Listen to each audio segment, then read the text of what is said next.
Good morning students. நம்ம first rearrangement reactions பற்றி பார்க்க போகிறோம். அடுத்தடுத்த வீடியோஸில் ஒவ்வொரு ரீஅரேஞ்ச்மெண்ட் ரியாக்ஷன்ஸ் பற்றி பார்க்கலாம். ஃபர்ஸ்ட் ரீஅரேஞ்ச்மெண்ட் ரியாக்ஷன் நான் எடுத்திருக்கிறது பினக்கான் ரீஅரேஞ்ச்மெண்ட். இது எந்த டைப் ஆஃப் ரீஅரேஞ்ச்மெண்ட் பார்த்தோன்னா இன்ட்ராமாலிகுலர். நம்ம எல்லாருக்குமே தெரியும் ரீஅரேஞ்ச்மெண்ட் ரியாக்ஷன்ஸ் 2 டைப்ஸ், இன்டர்மாலிகுலர் அப்புறமா இன்ட்ராமாலிகுலர். இன்ட்ராமாலிகுலார்னால் ஒரு மாலிகுல் ஆர்கானிக் மாலிகுல் இருக்குன்னா அதுக்குள்ளாடியே ரீஅரேஞ்ச்மெண்ட் நடக்குது அப்படின்னா தட் இஸ் இன்ட்ராமாலிகுலர்.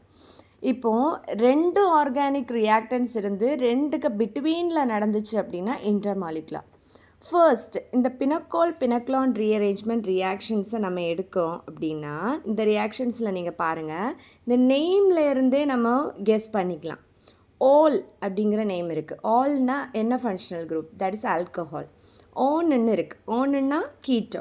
அப்போது ஒரு ஆல்கஹால் கீட்டோனா கன்வெர்ட் ஆகுது அப்படின்னு நேமிங்லேயே நம்ம ஃபர்ஸ்ட் கெஸ் பண்ணிக்கலாம்.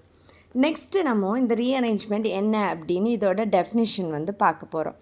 இது என்னன்னு பாருங்கள். It is an intramolecular rearrangement reaction in which organic reactance with 2 OH groups, that is diol, on adjacent carbon atom reacts in the presence of a mineral acid to give a rearranged ketone.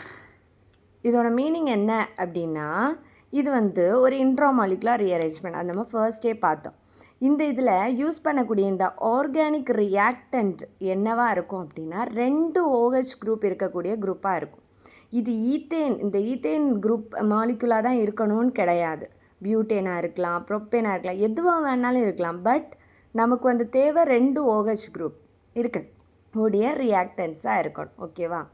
அதுக்கப்புறமா நம்ம என்ன பார்க்குறோம் அப்படின்னா இது எப்படி இருக்கணும்? Adjacent carbon ஆட்டம்ஸில் இருக்கணும். அதாவது அட்ஜசன்ட் கார்பன் ஆட்டம்னா 1, அதுக்கு அடுத்து இருக்கிறது தான் அட்ஜசன்ட் கார்பன் ஆட்டம். ஓகேவா? இது அப்படி இருக்கணும். அடுத்து இந்த மினரல் ஆசிட் நம்ம இங்கே CONH2SO4 யூஸ் பண்ணுறோம். ஓகேவா? Concentrated sulphuric acid. இதில் நம்ம யூஸ் பண்ணும்போது என்ன கிடைக்குது? நமக்கு ஒரு ரீஅரேஞ்ச் ஆகிற கீட்டோன் நமக்கு கிடைக்குது அப்படின்னு. சரி, இப்போ இதோட மெக்கானிசமை நம்ம பார்க்க போகிறோம். இந்த மெக்கானிசம் எப்படி நடக்குது அப்படின்னு. இந்த மெக்கானிசம் ரொம்ப ரொம்ப ஈஸி. ஃபர்ஸ்ட் நீங்கள் எடுத்திங்கன்னா இதில் நான் கீழே OH போட்டிருக்கேன், இதில் மேலே OH போட்டிருக்கேன். ரெண்டுமே சேம் தான், டிஃப்ரெண்ட்டுன்னு நினைக்காதீங்க. ஸோ மேலே OH போட்டிருக்கேன். இப்போ இந்த OHல் நம்ம இந்த O அப்படி எடுத்தோம் அப்படின்னா இதில் 2 எலக்ட்ரான்ஸ் இருக்கும். ஓகேவா? மொத்தம் ஆக்டெட் ரூல் அட்டைன் பண்ணும்போது 8 எலக்ட்ரான்ஸ் இருக்கும். இதில் 2 எலக்ட்ரான்ஸ் எக்ஸ்ட்ராவாக வெளியே இருக்குது. அப்போ இந்த 2 எலக்ட்ரான்ஸ் என்ன செய்யுதுன்னா ஃபர்ஸ்ட் ஸ்டெப்பில் ப்ரோட்டனேஷன்னா ப்ரோட்டான்னாலே H+ தான் ப்ரோட்டான்னு சொல்லுவோம். ப்ரோட்டனேஷன்னா ஒரு H+ நம்ம என்ன செய்கிறோம்? ஆட் பண்ணுறோம். ஓகேவா? இதில் ஆட் பண்ணுறோம். அப்போது இந்த H+ நம்ம இங்கே ஆட் பண்ணும்போது என்ன நடக்கும்? இங்கே பாருங்கள், இந்த RCC இது எல்லாமே அப்படியே இருக்கும். இந்த OH2 இது பாசிட்டிவ் சார்ஜ் எதுனா இந்த எலக்ட்ரான் கூட தான் இது பாண்ட் ஃபார்ம் ஆகுது. அப்போ இதில் என்ன ஆகும்? பாசிட்டிவ் சார்ஜ் வரும். ஏன்னா அந்த எலக்ட்ரான் லூஸ் ஆயிடுச்சு. அப்போ இது பாசிட்டிவாக மாறும். இதுக்கு பேர் என்ன சொல்லுவாங்கன்னா ஆக்சோனியம் அயான் அப்படின்னு சொல்லுவாங்க. இது ஒரு இன்டர்மீடியட்டாக ஃபார்ம் ஆகுது. அதுக்கப்புறம் இந்த ஸ்டெப்பில் என்ன ஆகுதுன்னா டீஹைட்ரேஷன், அதாவது வாட்டர் ரிமூவ் ஆகுது. இப்போ ரிமூவல் ஆஃப் வாட்டரை தான் டீஹைட்ரேஷன் அப்படின்னு சொல்லுவாங்க. ஓகேவா? அப்போ வாட்டர் எப்படி ரிமூவ் ஆகுது அப்படின்னு பாருங்கள். டீஹைட்ரேஷன் இது அவ்வளோவும் அப்படியே ரிமூவ் ஆகிடும். இது ரிமூவ் ஆனதும் என்ன ஆயிரும்? இந்த பாண்ட் இருக்கும்ல, அப்போ இந்த இடத்துல இது இப்படி மொத்தமாக போயிடுது.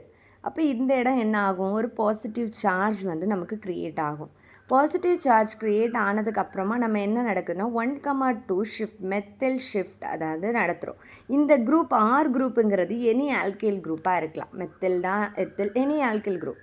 ஆனால் நம்ம இங்கே மெத்தில்னு கன்சிடர் பண்ணிக்கிறோம். இந்த மெத்தில் குரூப் நம்ம ஷிஃப்ட் பண்ண போகிறோம். ஓகேவா?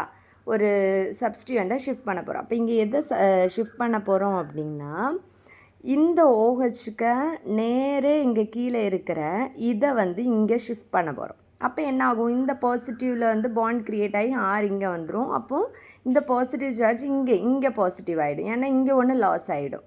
அப்போ இந்த மாதிரி ஸ்டெப் கிடைக்கும். இது இவ்வளவும் புரிஞ்சிருக்கும்னு நினைக்கிறேன். அதுக்கப்புறமா டீப்ரோட்டனேஷன், H+ நம்ம ரிமூவ் பண்ண போகிறோம். எந்த H+ ரிமூவ் பண்ண போகிறோம் அப்படின்னா இந்த Hல இருக்கிற H+ ரிமூவ் பண்ண போகிறோம். நம்ம நார்மலாக தெரியும் ஒரு பாண்டு H அப்படி தானே இருக்கும். அப்போ இந்த H+ ரிமூவ் பண்ணும்போது இதில் ஒரு பாண்ட் இருக்கும். அந்த பாண்ட் என்ன ஆகும், இங்கே வரும். ஓகேவா? அந்த பாண்ட் இங்கே வந்துச்சு அப்படின்னா நமக்கு என்ன கிடைக்கும், RC டபுள் பாண்ட் O, அப்புறம் பாண்டு C, இந்த இப்படி மேலே இந்த மெத்தில் ஷிஃப்டில் கிடச்சது. அடுத்து இதெல்லாம் சேம் அப்படியே. இப்போ நமக்கு ப்ராடக்ட் ஒரு கீட்டோன் நமக்கு கிடச்சிருக்கு. அப்போ இந்த ரியாக்ஷனில் ஓவராலாக என்ன பார்க்குறோம், ஒரு ஆல்கஹால், அதாவது டையால் குரூப் ஒரு கீட்டோனாக மாறுது. அதுவும் மெயின் இது 1,2 ஷிஃப்ட் நடந்து தான் நமக்கு இந்த ரீஅரேஞ்ச்டு கீட்டோன் ஃபார்ம் ஆகுது. இதுதான் பினக்கால் பினக்லோன் ரீஅரேஞ்ச்மெண்ட் ரியாக்ஷன்.